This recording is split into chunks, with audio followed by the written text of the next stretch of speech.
Shri Tuljabhavani complex 1 BHK 2 BHK and shop project by Shri Tuljabhavani developers Gavantiwada opposite Asha park near Bharadnaka Malvan Sindhudurg. आपल्या स्वप्नातील घर प्रत्यक्षात। Contact details for booking 9773 71 27 27 9404 15 53 77 9969 16 05 16 9404 44 86 27। एसटीच्या विविध प्रश्नांबाबत अनुप नाईक यांनी एसटीच्या विभाग नियंत्रक कार्यालयासमोर उपोषण छेडलं होतं। दरम्यान त्यांनी एसटीच्या अतिशय महत्त्वाच्या प्रश्नांकडे लक्ष वेधले।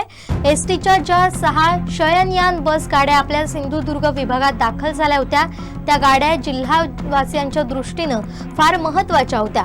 अनेक प्रवाशांना या शयनयान गाड्या सोयीस्कर ठरत होत्या। तसेच या बस गाड्यांचं बुकिंग देखील फुल असायचं। मात्र या बस गाड्या आपण चालवण्यास सक्षम नाही असा पत्रव्यवहार विभाग नियंत्रकांनी मुंबई विभागाला केले होते।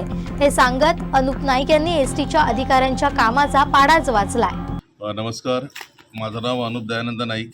मी महाराष्ट्र राज्य एसटी कामगार सेनेचा सिंधुदुर्ग जिल्हा प्रमुख म्हणून सध्या कार्यरत आहे।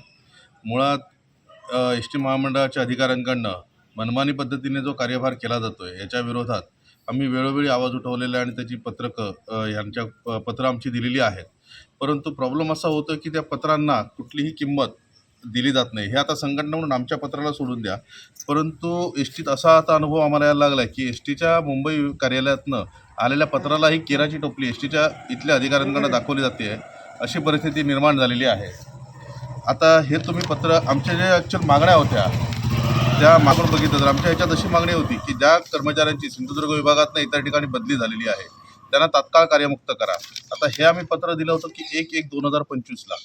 आता जानेवारीच्या पहिल्या दिवशीच पत्र दिलं। 9 तारखेला आम्ही उपोषण प्रस्तावित केलं होतं, जर ही कामं नाही झाली तर 8 तारखेला ह्या लोकांनी आम्हाला बोलवलं आणि त्यांनी सांगितलं की आम्हाला लेखी उत्तर दिलेलं आहे की 8 दिवसाची आम्हाला वेळ द्या, आम्ही 8 दिवसात या सगळ्या प्रश्नाचं सूक्ष्मोक्ष लावून देतो।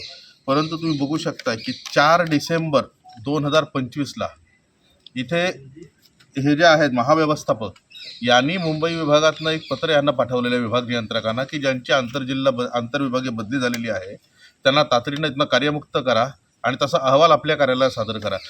हे पत्र येऊनही 1 तारखेला आम्हाला उपोषणाची नोटीस द्यावी लागते, त्याच्यानंतर प्रशासन 8 दिवस घेतोय तरीही काही हालचाल होत नाही। त्याच्या विरोधात आम्ही आता हे 20 तारखेला इथं उपोषणासाठी बसलेलो आहोत। आमची दुसरी मागणी होती जे अनुकंपा तत्वावरील ज्या मुलांना नोकऱ्या लागलेल्या आहेत त्यांना तातडीने नोकरीत सामावून घ्या। वडील गेलेत, काही गेलेत, कुटुंबात आधार नव्हता, अशी मुलं वाट बघत होती। आमचं ही नोटीस गेल्यानंतर 2 दिवसातच त्यांना अनुकंपा तत्वावरील मुलांना त्यांनी सामावून घेतलेलं आहे। म्हणजे त्याच्यासाठी आम्हाला नोटीस द्यावी लागली क्षुल्लक कामांसाठी। त्यानंतर विनंती बदल्या ज्या आहेत त्या तात्काळ करण्यात याव्या। ज्या कर्मचाऱ्यांची प्रलंबित प्रकरणं आहेत, म्हणजे आता आश्चर्य वाटेल की हे सांगतात की 35 लोकांना जर आम्ही आता ॲट अ टाईम सोडलं तर आमच्या सिंधुदुर्ग जिल्ह्यात खूप कमतरता लाभेल कर्मचाऱ्यांची। पण आत्ताच मला बातमी अशी मिळाली आहे की टोटल आजच्या घडीला 12 लोक ही लाईन ऑफ म्हणजे क्षुल्लक गोष्टीमुळे कुठेतरी ₹1 जास्त मिळाला, ₹5 कमी मिळाले कंडक्टरकडे किंवा एखादा गाडी घासलेली असेल त्याच्यासाठी आता 12 लोक हे सस्पेंड आहेत, ज्यांना सस्पेन्शन उठवण्यासाठी मोठं काही करायची गरज नाही आहे। सक्षम इथल्या अधिकाऱ्यांनी त्यांचं हिअरिंग चालवायचं आहे आणि त्यांना इथनं हे उठवायचं आहे त्यांचं निलंबन। म्हणजे ही लोकं कर्मचारी म्हणून आपल्याला कामासाठी मिळू शकतात। 12 लोक आता लाईन ऑफ असताना 3 लोक आता इथं मला भेटलीत की ज्यांचं ट्रेनिंग पूर्ण झालेलं आहे, त्यांना फक्त डेपो अलर्ट करायचं आहे। म्हणजे 15 ते 20 लोक एक्स्ट्रा असताना ही लोक मॅनपॉवर नाही आहे का कारणास्तव, खोट्या कारणास्तव कर्मचाऱ्यांना इथनं सोडत नाही आहेत। म्हणजे जाणीव मला आता इथं वेगळा एक वास यायला असा लागला की कदाचित ह्या बदली झालेल्या लोकांची आगतिकता बघून ह्यांच्याकडनं काही आर्थिक हितसंबंध जपण्याचं ह्यांचं काम अधिकाऱ्यांचं सुरू आहे की काय, हेही आता एक मोठा प्रश्नचिन्ह निर्माण झालेलं आहे। मुळात आता आम्ही ह्या विषयात उपोषणासाठी बसलेलो आहोत आणि जोपर्यंत हे प्रश्न सुटत नाहीत तोपर्यंत हा उपोषण न सोडण्याचा आम्ही निर्धार केलेला आहे। माजी आमदार वैभवजी नाईक असतील, माजी जिल्हा परिषद अध्यक्ष सतीश सावंत, कोकण सिंचन मंडळाचे उपाध्यक्ष संदेशभाई पारकर, तसेच इतरही आमचे पदाधिकारी यांनी इथं आता भेट देऊन गेलेले, ते डीसींची चर्चा करून गेलेले आहेत। 2:30 वाजता गेलेले डीसी हे अद्यापही ऑफिसमध्ये परतलेले नाही आहेत। म्हणजे मी एसटीचा कर्मचारी नसून एक पदाधिकारी पक्षाचा आहे आणि मी ज्यावेळी उपोषण करतोय किंवा जे मी प्रश्न मांडतोय तेही ऐकून घ्यायला यांना वेळ नाही। मग कर्मचाऱ्यांना कशी वागणूक देत असतील ह्याचा अनुभव तुम्हाला सगळ्यांना येत असेल। आत्ताच तुम्हाला आणखी एक ह्यांचा पराक्रम दाखवतो। जिथे 4/10/2024ला आम्ही एक आंदोलन केलं होतं, ह्या आंदोलनाला ह्या लोकांनी उत्तर दिलं होतं आणि त्यातलाही एक प्रश्न, ऑक्टोबरमधला एक प्रश्नही अजून या लोकांनी सोडवलेला नाही आहे, ज्याच्यात प्रामुख्याने मोठा प्रश्न होता की शासन आपल्या दारी जो 6 जुलै 2023ला झालेला कार्यक्रम आहे त्याची 60 लाख रुपये रिकव्हरी कलेक्टरनी विभागाकडे, महामंडळाकडे भरलेली आहे, परंतु ऑन डिमांड दिलेली 86 लाखाची बिलांपैकी 26 लाख रुपये बिल प्रलंबित आहे. आम्ही कलेक्टर साहेबांकडे ह्याची मागणी केली असता कलेक्टर साहेबांनी हे आम्हाला पत्र दिलेलं आहे की एस टी महामंडळाने चुकीच्या पद्धतीने ही बिलं सादर केलेली आहेत आणि ही सादर केल्यामुळे आम्ही पैसे देऊ शकत नाही आहोत.